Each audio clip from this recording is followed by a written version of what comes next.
يا أيها الذين آمنوا اذكروا الله ذكرا كثيرا وسبحوه بكرة وأصيلا هو الذي يصلي عليكم وملائكته ليخرجكم من الظلمات إلى النور وكان بالمؤمنين رحيما.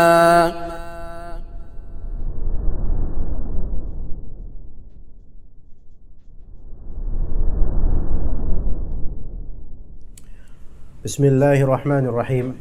Alhamdulillahirabbil alamin wassalatu wassalamu ala sayyidil mursalin wa ala alihi wa sahbihi ajma'in. Biiznillah ta'ala ikhwas sekalian, kita akan memulai kajian kitab Syarh Al-Aqidah Al-Wasithiyah. Al-Aqidah Al-Wasithiyah itu kitab risalah qasirah karya Syekhul Islam Ibnu Taimiyah rahimahullah. Nah, banyak para ulama mensyarahnya, dan di antara syarah terbaik yang ana tahu ya, dari banyaknya syarah terhadap Aqidah Wasithiyah adalah syarahnya Syekh Muhammad bin Shalih Al-Utsaimin, yang aslinya adalah durus ilmiah beliau, kajian rutinan beliau, kemudian ditafrigh oleh murid-murid beliau dan kemudian dijadikan kitab dengan pemeriksaan tafhis dan taftish dari beliau ya, sehingga kitab ini sehingga apa yang beliau tuturkan di durus beliau menjadi kitab yang mapan, baik, kemudian tertata dengan penataan yang sangat baik, dan ajaibnya kendati pun itu berasal dari kalamnya Syekh Utsaimin di kajian-kajian, melainkan penataan dan juga bahasa ini kurang bahasa yang mudah, serta tidak ada satupun dari kalimat yang tidak berfaedah dari beliau rahimahullah ta'ala. Maka boleh dikatakan syarah Aqidah Wasithiyah yang paling bagus adalah syarahnya Syekh Muhammad bin Shalih Al-Utsaimin rahimahullah. Rekaman kajian syarah Aqidah Al-Wasithiyah beliau ada tersebar di internet, masyhur. Dan ternyata kalau kita periksa dengan kitab itu gak jauh beda dari segi lafalnya. Artinya apa yang baik dari lafal ini, dari kata-kata yang termaktub di kitab ini, itu sesuai dengan apa yang terucap oleh Syekh Muhammad bin Shalih Al-Utsaimin rahimahullah. Baik, kita akan memulai pengkajian terhadap Syarah Al-Aqidah Al-Wasithiyah. Jadi ini bukan Al-Aqidah Al-Wasithiyahnya saja, melainkan ini juga syarahnya. Dan kita akan memakai syarahnya Syekh Muhammad bin Shalih Al-Utsaimin rahimahullah ta'ala. Kita mulai dari muqaddimah. Sudah ketemu linknya kan? Baik. Kita mulai dari muqaddimah. Qala rahimahullah. Bismillahirrahmanirrahim. Wassalatu wassalamu ala nabiyyina Muhammadin wa ala alihi wa ashabihi ajma'in. Amma ba'd. فإن هذا الكتاب الذي يسمى العقيدة الواسطية ألفه حبر الأمة في زمانه أبو العباس شيخ الإسلام أحمد بن عبد الحليم بن عبد السلام بن تيمية الحراني رحمه الله المتوفى سنة 728. Di sini kitab Al-Aqidah Al-Wasithiyah ditulis oleh Habrul Ummah di zamannya, yaitu penanya umat di zamannya, yaitu Syekhul Islam Ibnu Taimiyah yang namanya adalah Ahmad aslinya. Ahmad bin Abdul Halim bin Abdus Salam bin Taimiyah Al-Harrani. Kemudian kata Syekh rahimahullah, وَلِهَذَا الرَّجُلِ مِنَ الْمَقَامَاتِ atau مِنَ الْمُقَامَاتِ الَّتِي يُشْكَرُ عَلَيْهَا وَالَّتِي نَرْجُو مِنَ اللَّهِ لَهُ الْمَثُوبَةَ عَلَيْهَا في الدفاع عن الحق ومهاجمة أهل الباطل ma ya'lamuhu kullu man tatabba'a kutubahu wa sabaraha. Jadi hadzal rajul, yaitu Syekhul Islam Ibnu Taimiyah, memiliki kedudukan yang sangat patut disyukuri, kedudukan juhud yang kita memohon kepada Allah Ta'ala untuk beliau ini pahala yang besar, karena beliau itu melakukan difa' anil haq, membela kebenaran, wa muhajamati ahlil batil, dan menyerang ahlul batil. Beliau ini pahlawan sebenarnya, hero, pahlawan.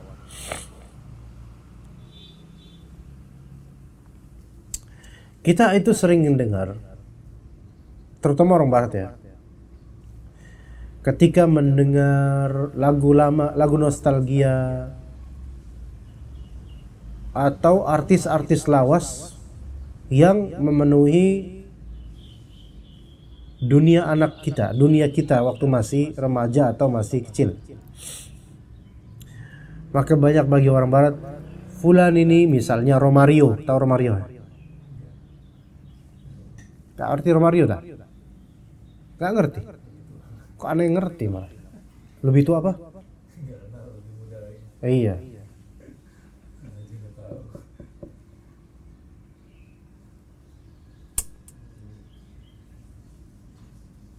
Pele. Nah ya Pele. Pele itu pahlawan saya itu. Karena ketika remaja, ketika kecil itu melihatnya main bola di TV. Misalnya ya, atau musisi tertentu. Inilah pahlawan-pahlawan kami yang dulu menghibur kami dan mengisi hati kami. Padahal apa yang dibela oleh pesepak bola? Yang dibela adalah hawa nafsunya sebenarnya. Ya, saya boleh membela klub-klubnya ya, benar klubnya. Tapi kan klubnya gaji dia. Jadi sebenarnya tanpa gaji mereka nggak bakal membela timnya. Nggak ada pemain bola profesional yang ikhlas lillahi ta'ala bermain bola tanpa gaji. Ada nggak? Nggak ada. Ya pasti mereka minta gaji ya. Makin terkenal makin besar. Jadi banyak anak-anak muda itu menganggap pahlawan mereka adalah artis, musisi, olahragawan, para atlet. Masya Allah. Padahal pahlawan itu dari segi manusia ya, tentu adalah Rasulullah SAW dan para ulama yang mengikuti beliau. Karena mereka semua membela kebenaran dan melawan ahlul batil. Dan juga waktu kita kecil kita akan ditampakkan di televisi itu pahlawan kita itu yang membela kebenaran, tapi versi komik atau versi Ultraman. Coba Ultraman, kalau Ultraman tahu insyaallah. Masa nggak tahu sih Ultraman? Ya, itu kan dalam rangka membela, kemudian melawan monster dan seterusnya. Karena kita itu sejak anak-anak atau bahkan sampai sekarang disuguhkan seperti itu, membela kebenaran bukanlah membela agama, tetapi melawan monster. Monster apa? Gak ada monster kayak gitu. Monster yang harusnya dilawan ya iblis dan antek-anteknya gitu loh. Dan itu lemah kata Allah Azza wa Jalla.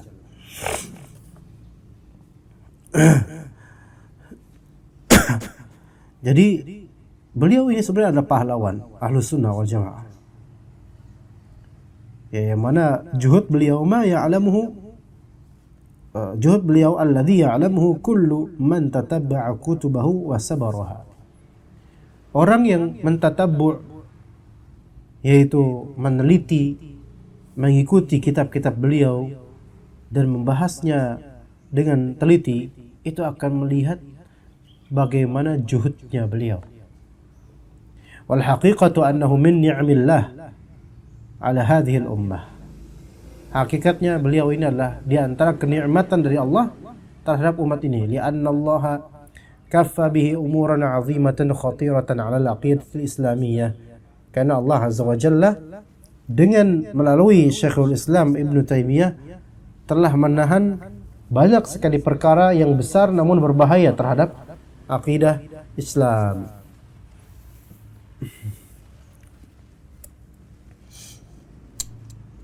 Sekarang ini perselisihan antara Ahlus Sunnah dengan Asy'ariyah banyak tidak? Sangat banyak, makin kentara. Banyak tema. Terutama masalah asma wa sifat. Banyak sebenarnya tema, bukan hanya itu saja, walaupun itu tema yang paling banyak ya, tapi ada tema-tema lain perselisihan kita antara kita dengan Asy'ariyah, Maturidiyah dan lainnya.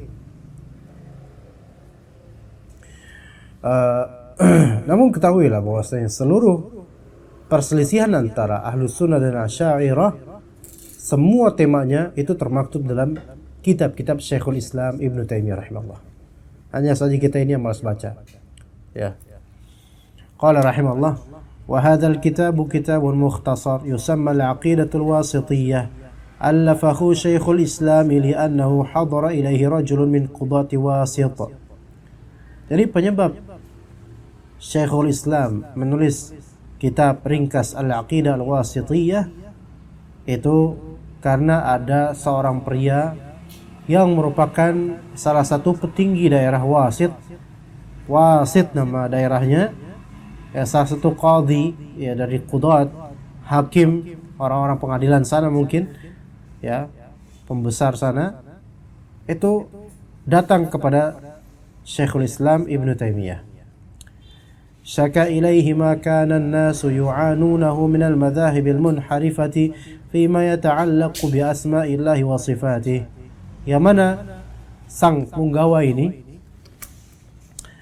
beliau mengeluhkan kepada Syekhul Islam rahimahullah, kok ini orang-orang banyak yang mulai lebih condong kepada madhab-madhab yang munharif, ya, madhab-madhab yang menyimpang yang berkaitan dengan asma dan sifat.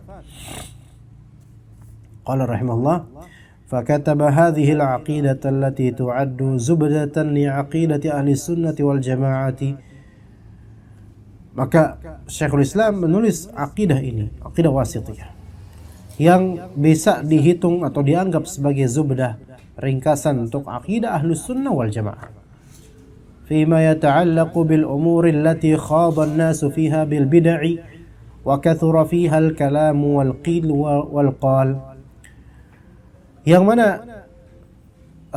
di akidah wasithiyah ini pembahasannya itu banyak berkaitan dengan perkara-perkara yang orang-orang itu seringkali berkecimpung membahas perkara-perkara ini, tapi dibalut dengan kebid'ahan.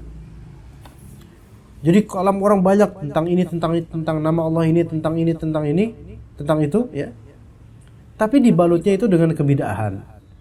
Dan dibalut dengan qil dan qal. Kata fulan, bukan dengan Al-Qur'an, dengan perkataan salaf. Enggak. Ya. Qala rahimallah, wa qabla an nabda al-kalam ala hadhihi ar-risalati al-'azimati nuhibbu an nubayyina anna jami'a risalati ar-rusul min awwalihim Nuhun alaihi salatu wassalam ila akhirihim Muhammadun. Bisa juga min awwalihim Nuhin atau ila akhirihim Muhammadin SAW bisa. Kulluha tad'u ila tauhid. Sebelum kita mulai, kita harus tahu betul-betul bahwasanya risalah azimah, yaitu keagamaan ini, tauhid, akidah yang benar, itu semuanya dari Nabi Nuh alaihissalam sampai akhirnya yaitu Nabi Muhammad SAW, semuanya mengajak kepada atau menyeru kepada apa? Kepada tauhid. Semua nabi dan rasul menyeru kepada tauhid, kembali kepada Allah Azza wa Jalla untuk semua perkara. Di antara contohnya disebutkan qala Allah Ta'ala, wa ma arsalna min qablika min rasulin illa nuhi ilaihi annahu la ilaha illa ana fa'budun. Dan tidaklah kami utus sebelummu dari seorang rasul pun kecuali kami wahyukan kepada dia bahwasanya tiada yang berhak disembah kecuali aku, yaitu Allah. Maka sembahlah aku, yaitu Allah. Wa qala ta'ala, wa laqad ba'athna fi kulli ummatin rasulan an i'budullaha wajtanibut taghut. Dan kami telah mengutus di setiap umat seorang rasul agar kalian beribadah kepada Allah, menyembah Allah dan menjauhi taghut. Di antara maksud taghut di sini syirik. Qala Syekh Ibnu Utsaimin rahimahullah, wa dzalika anna al-khalqa khuliqu liwahidin wa huwa Allah, khuliqu li'ibadatihi. Makhluk, al-khalq, ya, makhluk yaitu al-khalq diciptakan untuk satu, yaitu Allah, untuk Allah. Allah yang menciptakan untuk Allah azza wa jalla. Khuliqu li'ibadatihi. Diciptakannya mereka ini untuk apa? Untuk menyembah Allah. Dan syaitan akan selalu berusaha untuk menggeserkan pemahaman ini, sehingga orang-orang lalai dari ibadah, lalai dari menyembah, lalai dari tujuan hidup. Ya. Tujuannya untuk ibadah. Litata'allaqa qulubuhum bihi ta'alluhan wa ta'ziman wa khaufan wa raja'an wa tawakkulan wa raghbatan wa rahbah. Untuk beribadah kepada Allah, agar kalbu mereka bergantung pada Allah. Ta'alluhan dari segi penyembahan, bergantung pada Allah. Ta'ziman dari segi pengagungan. Khaufan, rasa takut. Raja'an, rasa harap. Tawakkulan, penyerahan perkara. Raghbatan, yaitu keinginan. Rahbatan, kekhawatiran, ketakutan. Itu semua bergantung pada Allah Ta'ala. Hatta yansalikhu an kulli syai'in minad dunya la yakunu mu'ayyanan lahum ala tauhidillahi fi hadhihi al-umur. Li'annaka anta makhluq, la budda an takuna li khaliqika qalban wa qalaban fi kulli syai'. Qala rahimahullah, ولهذا كانت دعوة الرسل عليهم الصلاة والسلام إلى هذا الأمر الهام العظيم عبادة الله وحده لا شريك له. Yaitu dakwahnya para rasul itu adalah perkara yang paling penting, yaitu ibadah pada Allah, hanya sepenuhnya ibadah pada Allah tanpa kesyirikan, tanpa sekutu sedikit pun. Qala rahimahullah, ولم يكن الرسل الذين أرسلهم الله عز وجل إلى البشر يدعون إلى توحيد الربوبية كدعوتهم إلى توحيد الألوهية. Nah, ini penting untuk diketahui. Para rasul yang diutus oleh Allah kepada manusia, itu mereka tidak memporsikan dakwah tauhid rububiyah sebagaimana porsi dakwah mereka ke tauhid uluhiyah. Ya. Jadi porsi ya, mereka tentu mendakwahkan tauhid rububiyah itu ya. Karena nggak bisa dakwah tanpa dakwah terhadap tauhid rububiyah. Yaitu menjelaskan tentang Allah, siapa Allah, itu ya jelas pasti. Tetapi fokus mereka itu lebih ke tauhid uluhiyah. Porsi dakwah mereka lebih ke tauhid ibadah. Ya.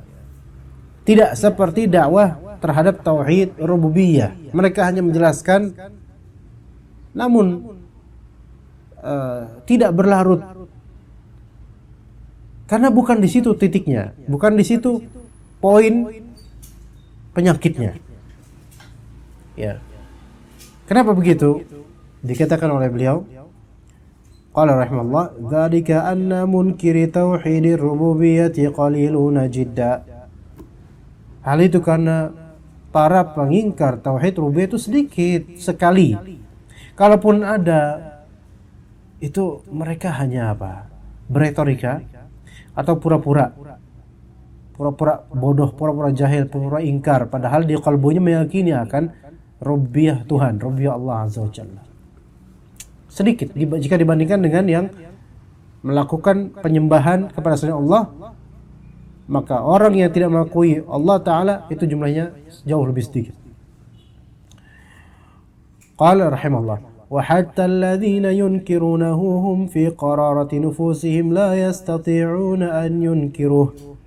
Walaupun orang yang mengingkari adanya Allah, mengingkari rububiyah Allah, di relung kalbu mereka itu tidak bisa mereka mengingkarinya, akan keluar pada waktunya.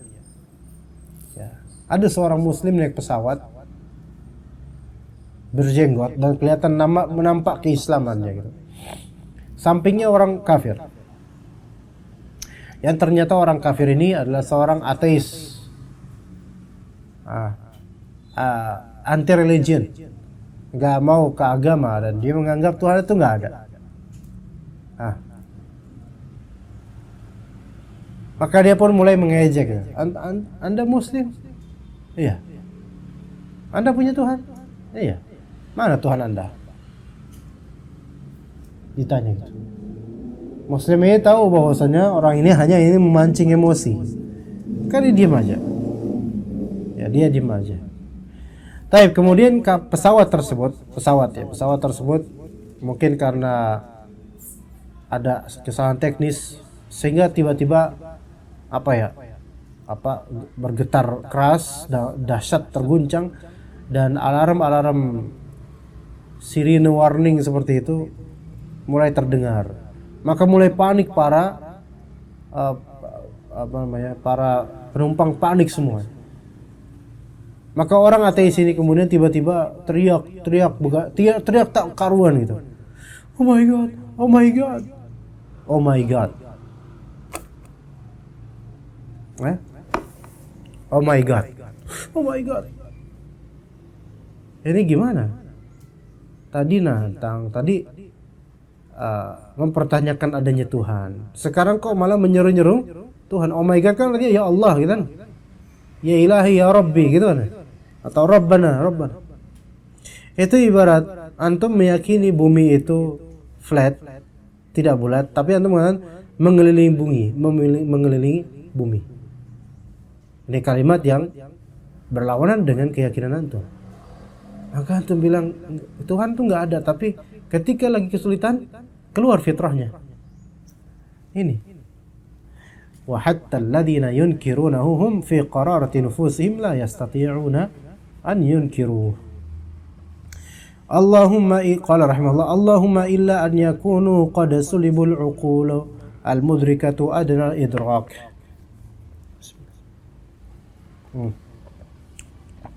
Allahumma illa an yakunu qad sulibul uqul al-mudrikata adna idrak. Kecuali kalau misalnya akal-akal mereka itu sudah non aktif lah, ya nggak berfungsi, ya. Fa innahum qad yunkiruna hadza min babil mukabarah. Boleh jadi mereka mengingkari rububiyah Allah karena bab al-mukabarah, yaitu karena adanya mukabarah, kesombongan. Ini yang bukan yang dikecualikan. Yang dikecualikan itu memang udah betul-betul akalnya itu hilang soal rububiyah. Adapun umumnya orang mengingkari itu bab mukabarah. Karena mukabarah itu artinya dia ngerti, dia tahu, tapi dia nggak mau mengakui apa yang dia tahu. Itu nggak mau mengakui apa yang dia tahu. Ini namanya mukabarah, ya begitu. Itu namanya mukabarah. Baik. Kemudian dikatakan di sini oleh Syekh Utsaimin rahimahullah, wa qad qassama al-ulama rahimahumullah at-tauhid ila thalathati aqsam. Para ulama mereka telah membagi tauhid menjadi 3 macam.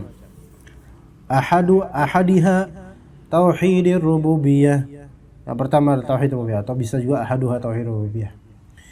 Apa itu tauhid rububiyah? Wa huwa ifradullahi fi umurin thalatha fil khalqi wal milki atau wal mulki wat tadbir.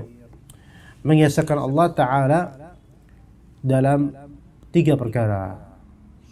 Yang mana 3 perkara ini juga asal untuk seluruh perkara perbuatan Allah Ta'ala lainnya berikutnya. Al-khalq, penciptaan. Mengesahkan Allah dari segi penciptaan. Yang menciptakan hujan adalah Allah, hanya Allah Ta'ala. Maka kalau ada yang menganggap bahwasanya pawang hujan memberikan penciptaan terhadap hujan atau memberikan efek secara zat terhadap hujan tanpa kuasa Allah, maka dia kafir dari segi tauhid rububiyah. Mengesahkan Allah dalam perkara penciptaan. Wal mulk atau wal milk, dari segi kepemilikan terhadap apa yang Allah ciptakan itu milik Allah semua. wat tadbir, dan tadbir, pengaturan dari Allah Azza wa Jalla. Jadi Allah menciptakan, memiliki dan mengatur apa yang Allah ciptakan dan miliki itu. Segala apa yang Allah ciptakan pasti Allah pemiliknya dan pasti Allah yang mengaturnya. Sekarang cari satu saja zat yang bukan makhluk Allah. Jangan antum katakan Allah Ta'ala. Enggak, kita enggak berbicara tentang Allah Ta'ala. Tapi cari bukan makhluk, cari being, suatu yang wujud selain Allah, yang bukanlah makhluk Allah. Cari apa? Fadhal, cari. Semua yang terwujud ini makhluk Allah. Maka Allah yang menciptakan semua ini, Allah yang menguasai dan memiliki semua ini, dan juga Allah yang mengatur semua ini. Ya, ini kita tauhid di sini ya. Tauhid rububiyah ini dekat dengan tazkiyatun nufus, dekat sekali. Ya, tauhid rububiyah dekat dengan tazkiyatun nufus. Qala rahimahullah, dalilu dzalika qauluhu ta'ala ala lahul khalqu wal amr. Ya, dalilnya ala lahul khalqu wal amr. Miliknya lah penciptaan dan perkara, segala urusan punya Allah. Qala rahimahullah, wa wajhu dalalati min al-ayah annahu qaddama fiha al-khabar alladhi min haqqihi at-ta'khir. Di sini didahulukan khabar yang seharusnya itu di akhir. Mana khabarnya? Lahu.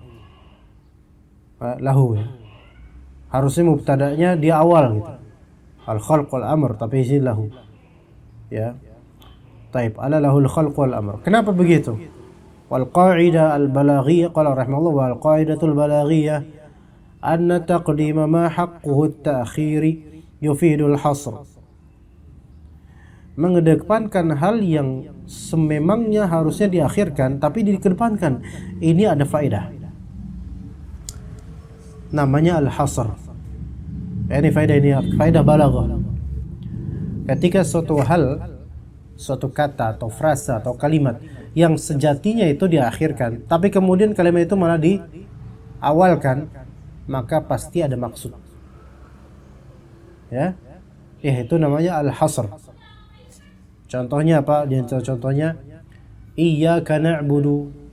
Kan cukup na'budu iyyaka atau na'buduka. Tapi kenapa iyyaka itu diawalkan? Yang haknya adalah diakhirkan. Maka ini yufidul hasr. Di bahasa Indonesia pun begitu. Ya.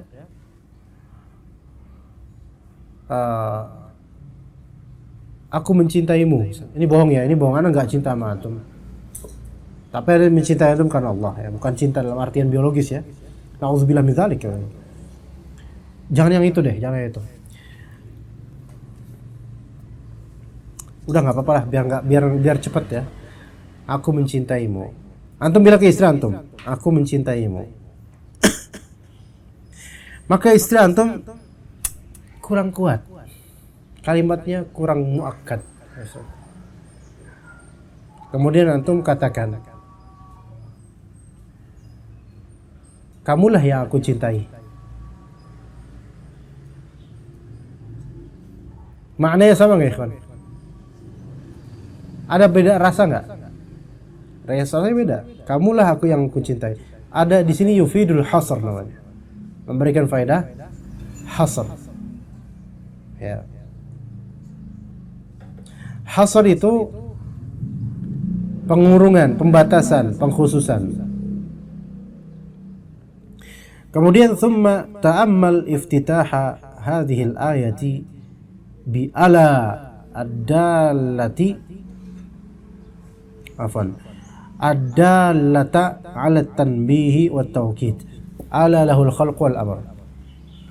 Coba perhatikan di sini, ayat ini dibuka dengan frase ala yang menunjukkan tanbih dan taukid. Tanbih dan taukid. Yaitu tanbih apa? Untuk memberikan apa? Tanbih itu. Indonesia apa? Agar diperhatikan, lebih diperhatikan, intibah. Dan penguatan. ala. Maka dikatakan la li ghairihi fal khalqu huwa hadha huwa wal amru huwa at-tadbir. Maka ini semua milik Allah. Al-khalq, ala lahul khalqu wal amru. Al-amr si tadbir. Karena Allah Subhanahu wa taala ketika mentadbir, mengatur segala perkara, maka Allah memerintahkan kun fayakun. Kun fi'il amr. Fi'il amr lil ijad. Yaitu fi'il amr dari segi saraf, tapi maksudnya adalah mengadakan sesuatu, mengatur sesuatu. Ya. Kemudian amal milk atau mulk, fadaliluhu mithlu qawlihi ta'ala walillahi mulkus samawati wal ard. Adapun tentang kepemilikan, maka dalilnya adalah firman Allah, milik Allah lah kerajaan langit dan bumi. Qala rahimahullah fa inna hadha yadullu ala infiradihi subhanahu wa ta'ala bil mulk atau bil milk. Maka Allah menyendiri dari segi kepemilikan. Wa wajhu dalalati min hadhihi al-ayati kama sabaqa taqdimu ma haqquhu at-ta'khir. Tayyib, qal rahimahullah. Idzan فالرب عز وجل منفرد بالخلق والملك والتدبير. Kalau begitu Allah Azza wa Jalla menyendiri dari segi apa? Penciptaan, kepemilikan, dan pengaturan. Qal fa in qulta kaifa tajma'u baina ma qarrarta wa baina itsbatil khalqi li ghairillah مثل قوله تعالى فتبارك الله أحسن الخالقين. Ini ada kasus ilmi. Bagaimana caranya antum menjamak, mengkompromikan antara yang tadi antum katakan bahwasanya pencipta itu hanya Allah, tapi ada juga dalam beberapa ayat atau hadis menetapkan atau mengisbatkan adanya posibilitas khalq, perbuatan menciptakan pada selain Allah Azza wa Jalla, dari makhluk menciptakan. Bagaimana? Ya, bagaimana jawabnya? Ya. Yaitu contohnya fatabarakallahu ahsanul khaliqin, maka maha suci Allah. Ya. Yaitu Allah Azza wa Jalla ahsanul khaliqin, sebaik-baik pencipta. Di sini ahsanul khaliqin, khaliqin jama', menunjukkan berarti kan ada selain Allah Azza wa Jalla. Wa mithlu qawlihi sallallahu alaihi wasallam fil musawwirin yuqalu lahum ahyu ma khalaqtum. Begitu juga dengan orang-orang yang membuat patung dan gambar makhluk hidup, ya. Dikatakan kepada mereka ahyu ma khalaqtum. Di akhirat nanti, hidupkanlah apa yang kalian ciptakan. Ini kan berarti ada khalq, ada penciptaan. Wa mithlu qawlihi ta'ala fil haditsil qudsi, dan sebagaimana juga perkataan Allah Azza wa Jalla dalam hadits qudsi, wa man azlamu mimman dhahaba yakhluqu ka khalqi. Siapa yang lebih zalim dibandingkan orang yang menciptakan sebagaimana makhlukku, yaitu ciptaanku. Fa kaifa tajma'u baina qawlika anna Allah munfaridun bil khalqi wa baina hadhihi an-nusus. Bagaimana antum bisa mengkompromikan perkataan antum bahwasanya Allah menyendiri dalam urusan penciptaan, tapi nas-nas ini menegaskan bahwasanya seolah-olah selain Allah itu ada yang bisa menciptakan. Gimana jawabannya? Ini nggak ke Lebang Buaya, cukup nggak waktunya? Maghrib jam berapa?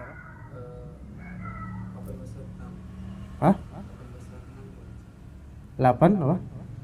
8 lewat jam 6 lewat 4 menit. Belum beres-beres ini ya? Taib. Di sini ada jawabannya. Nah, tapi karena jawabannya sekitar 3 paragraf,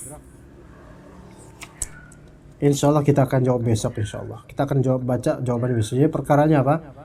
Allah Khaliq. Antum tahu itu. Kita semua sepakat Allah Khaliq.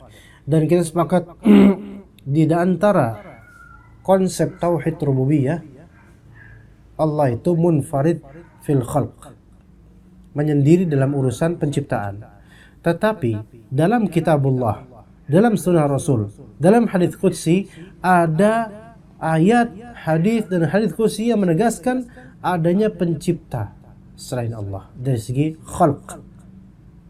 Bagaimana antum menjawabnya? Ini kalau nggak paham ilmunya, nggak ngerti, bisa jadi syubhat buat antum dan buat yang menonton, iya, atau yang menyimak, atau yang melihat atau mendengar rekaman ini. Jadi insya Allah kita lanjut pada pertemuan kedua. Mudah-mudahan insya Allah besok bisa kita lanjut insya Allah ba'da asar. Semoga yang sedikit ini bermanfaat. Wa sallallahu ala nabiyyina Muhammad wa ala alihi wa sahbihi ajma'in. Subhanakallahumma bihamdika asyhadu an la ilaha illa anta astaghfiruka wa atubu ilaik. Wassalamu alaikum warahmatullahi wabarakatuh.